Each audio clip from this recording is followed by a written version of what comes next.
What is going on, everyone? Welcome back to the channel. We're back here in the garage today and we got a project here. This one's pretty difficult. I'll walk you through what we have, but it's a Chevy Equinox and it's a customer. His son owns the car. It's his teenage son's car and his son's friend backed up into it and smashed the door a little bit. So we're gonna see what we could do to help him out with it. I'll show you what we have. So you can see down low here on this door, it's in there pretty good. You can see, you know, it's dented pretty good. It's all high right here because again, that bracing is right there running along there. So it kind of bent the bracing and everything. If you see the gap on the door here is up a little higher from then the back door. So it's in there pretty good, but again, it's a used car. He just wants it looking a lot nicer. I think we can help him out with that. I don't know if this one's gonna come out perfect, but I told him that he's fine with it. You know, it's all about price and time we spend on it, things like that. So we came up with a plan. I think we'll make it look good. I might start off by throwing some glue on there, getting out that deepness, and then, you know, we're putting a hole in the door jamb there right by the dent and then start working it with different metal rods. So let's get going. We'll see how this thing turns out and we'll take you through the process. Well, instead of using the glue, I went in there with one of the ultra rubber tip tools there and I just pushed on it and a lot of it popped out. I was trying to get a video of that. I thought that would be neat because sometimes, you know, you get a big pop. But something happened with my memory card here and it didn't record it. So I'll show you what it looks like though. So after that big pop, you can see you still got a high spot there, a good crease over that body line, and there's some low spots and high spots all around. So a lot of people think, oh, most of that will just pop out, which it does. A lot of the big part just pops out, but that's where all the fine tuning comes in. It's a lot of work that way to clean the rest of it up.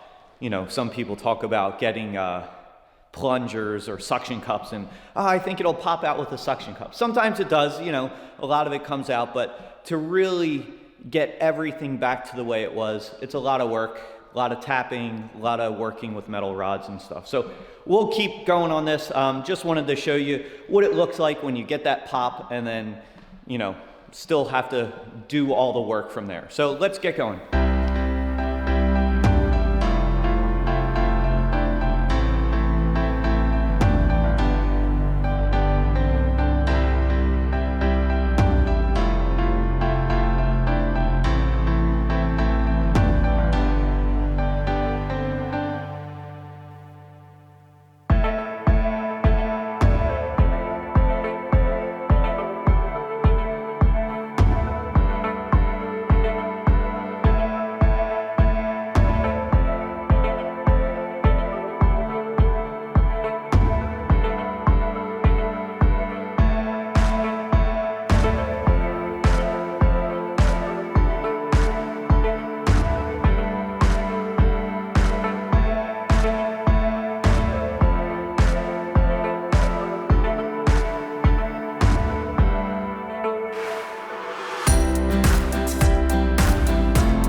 Okay, we've been working with this for a while now. It's coming out, it's just really tough. Like I said, that bracing in there was kind of bent, and there's something glued to the panel like normal, like a fiberglass mat to give it strength there. So it's kind of walking around on me a lot, you know, going up and down. So we're just taking it slow. I'll show you what we got. So it's coming out nice. It's still a lot of fine tuning, but you could see that shape is back to the way it was pretty much. You know, some low spots and high spots here or there, but it's coming up really good. That's all the tools we're using right there. Just a hammer, tap, blending hammer, and an ultra rubber tip tool there. And that's pretty much what we're doing. Just taking our time with it. We'll keep going and see the final results in a little bit. Let's get going.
Okay, we're just about wrapped up on this one. It came out really good. It was tough. I spent a lot of hours on this thing. Like I said, that fiberglass mat in there, and I even think the bracing itself was kind of like twisted a little bit. So it was a lot of work. You know, a lot of moving that metal around. It kept wanting to pop up and go back down. So it was a lot of work. I'll show you the results. I did some before and after photos, but you could see the body line's back to the way it was. There still might be like a little shimmer here or there, like I said, for how twisted it was, but all in all, it came out really nice. I think the customer's gonna be happy. Like I said, he just wanted it looking better. It was his son's friend that did it. I think he's taking care of it, so we're trying to help him out. It looks good. That way it's not an eyesore every time you get in that driver's door, so I'm glad how it worked out. I'm glad we did the job for him, make the customer happy. Hopefully you guys liked the video. If you can, like, subscribe to the channel. We'll do more videos and we'll catch you on the next one.